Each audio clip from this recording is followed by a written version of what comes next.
Hola, el día de hoy vamos a hacer un ejemplo relacionado a la temática de rendimiento de los lazos de control. Este es el esquema de control realimentado simple, donde tenemos el controlador y la planta y las diferentes señales del sistema. La entrada del valor deseado, la entrada de la perturbación, la señal de control, la señal de error y la salida del sistema de control. En ese sentido, matemáticamente podemos establecer que la salida completa del sistema sería esta, donde controlador y planta muestran la dinámica del lazo de control y donde tenemos dos componentes claras: el MIR, que corresponde a la función de transferencia de servocontrol, el MID, que corresponde a la función de transferencia del control regulatorio. Vamos a suponer entonces para el ejemplo que tenemos un MIR, o sea, una función de transferencia de servocontrol de esta forma, y vamos a diseñar los parámetros alfa, beta y gamma correspondiente a todo el lazo de control que cumplan unas determinadas especificaciones de rendimiento. Estas especificaciones de rendimiento son un sobrepaso del 10%, un tiempo de asentamiento con el criterio del 2% de 1.5 segundos y un error permanente en servocontrol que sea de un 5%. El primer paso para, digamos, esta estructura de controlador es normalizar la función de transferencia que tenemos. ¿Cómo? De tal manera de colocar 1 en el exponente máximo de la función S, de tal manera que entonces tenemos 1 entre alfa partido por S al cuadrado más beta entre alfa por S más gamma entre alfa. Esta sería la función de transferencia ya normalizada. Tenemos además que podemos comparar esta función de transferencia con una función de transferencia normal o normalizada general de un sistema de segundo orden, de tal manera que sea KIR por omega n cuadrado partido por S al cuadrado más 2chi por omega n por S más omega n cuadrado. Tenemos que recordar de aquí que KIR es la ganancia de esa función de transferencia, chi es el coeficiente o la constante de amortiguamiento y omega n es la frecuencia natural del sistema. Vean que si nosotros hacemos una comparación de cada uno de los términos de esta forma, tenemos un conjunto de ecuaciones que terminan siendo la solución del problema de diseño para el lazo de control. Aquí tenemos entonces que omega n cuadrado va a ser igual a gamma entre alfa. Tenemos que 2chi por omega n va a ser igual a beta entre alfa. Y tenemos que KIR por omega n cuadrado va a ser igual a 1 entre alfa. Ese va a ser nuestro conjunto de ecuaciones. Vean que nuestro objetivo es determinar los valores de los coeficientes alfa, beta y gamma que cumplan estas especificaciones. ¿Cómo vamos a colocar estas especificaciones en este sistema de ecuaciones?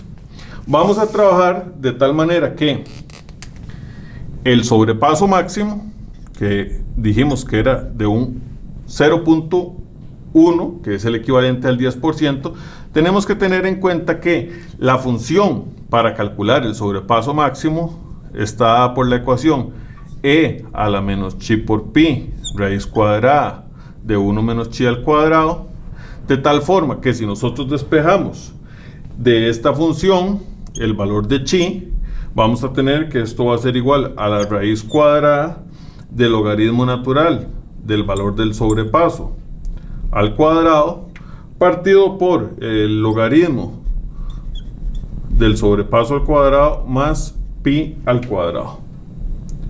De esta manera, si nosotros tomamos en cuenta que el valor de sobrepaso es de 0.1, podemos determinar que el valor de chi va a estar dado por 0.59. Este va a ser nuestro primer valor en este conjunto de ecuaciones. Además, la otra especificación del tiempo de asentamiento con el criterio del 2% tiene una ecuación que es 4 partido por chi por omega n. Ya nosotros conocemos el valor de chi y además sabemos que esto tiene que ser, de las especificaciones, tiene que ser 1.5 segundos. Por tanto, vamos a tener aquí que omega n va a ser igual a 4 entre el valor del tiempo de asentamiento de la especificación por chi. Y aquí podemos determinar que omega n va a ser igual a 4.52 radianes por segundo. Tenemos entonces hasta este punto el conjunto de ecuaciones que habíamos determinado. Teníamos las especificaciones y de las especificaciones habíamos determinado entonces que el coeficiente de amortiguamiento era 0.59, la frecuencia natural 4.52 y nos quedaría determinar de el error permanente para servocontrol que está definido en la especificación como un 5%. ¿Cuál sería la ganancia que nos proveería ese tipo de error o ese valor de error? Vean que si el error permanente es de un 5%, estamos diciendo que la ganancia completa del sistema de segundo orden va a llegar a un 0.95. De esta forma tenemos entonces el conjunto de ecuaciones. Tenemos el conjunto de ecuaciones para que estas tres ecuaciones con las tres incógnitas, sustituyendo los valores de K y R, de omega n y de chi, podríamos solucionar el conjunto de ecuaciones. De tal forma que si aplicamos la solución del conjunto de ecuaciones, podríamos determinar, o se puede determinar, que llegaríamos a valores de alfa de 0.05, beta igual a 0.27 y gamma igual a 1.05. Quiere decir entonces que con estos valores para la función de transferencia original que hemos presentado de m y r igual a 1 partido por alfa s al cuadrado más beta por s más gamma, esta función de transferencia con estos valores de alfa, beta y gamma lograría cumplir a cabalidad las tres especificaciones dadas por el enunciado del problema.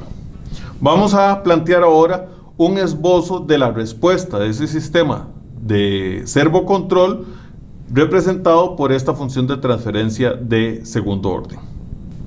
Si quisiéramos dibujar la respuesta del sistema del lazo de control, tenemos acá el esquema para la respuesta. Tenemos que tener la entrada, que en este caso es una entrada tipo escalón para el valor deseado, que entonces cambia desde el valor que viene hasta un determinado valor para el seguimiento del lazo de control.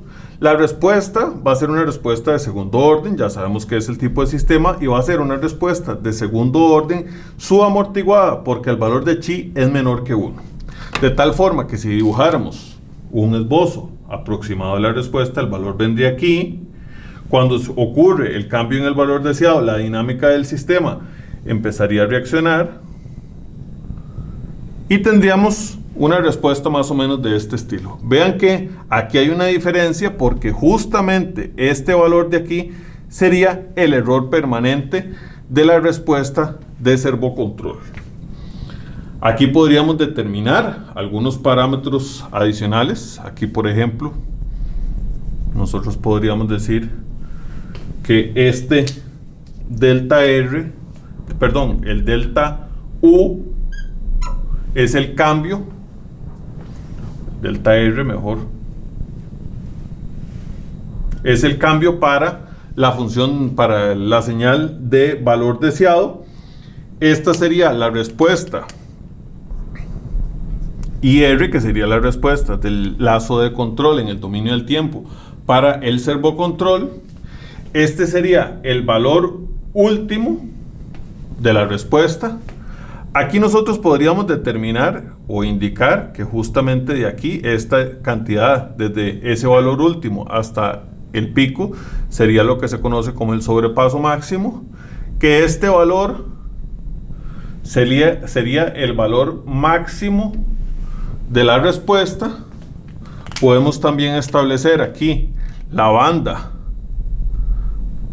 de más o menos 2% del valor final, que entonces indicaría que en este punto y desde que empieza la dinámica del sistema de control, vamos a tener la medición del tiempo de asentamiento al 2%. Tendríamos también que este momento en el que ocurre el máximo sería a su vez el tiempo al pico. Y podríamos dar valores o podríamos determinar las ecuaciones. Por ejemplo, nosotros podríamos decir que ese valor máximo sería igual al KIR por ese delta de R. Podríamos decir además que el valor máximo de la respuesta va a estar dado como ese valor final multiplicado por 1 más MP, el sobrepaso, de tal manera que si nosotros supusiéramos, por ejemplo, un delta R de un valor de 10, o sea, un cambio escalón de 10, llegaríamos a que el valor final sería 9.5 y este valor máximo lo podríamos determinar como 10.45. Nótese que la diferencia entre el valor final y el valor deseado cumple la especificación del error permanente del sistema. Podríamos además determinar las especificaciones de sobrepaso máximo, que evidentemente va a dar el 10%, y de tiempo de asentamiento. Se podrían determinar otras especificaciones como el valor del tiempo al pico, cuya ecuación es pi partido por omega n por la raíz de 1 menos chi al cuadrado, que para este caso tendríamos que el tiempo al pico sería 0.86 segundos, que sería justamente esta cantidad de tiempo de acá. Espero que el ejemplo haya quedado claro y que sea provechoso para ilustrar los conceptos principales del desempeño de los sistemas de control.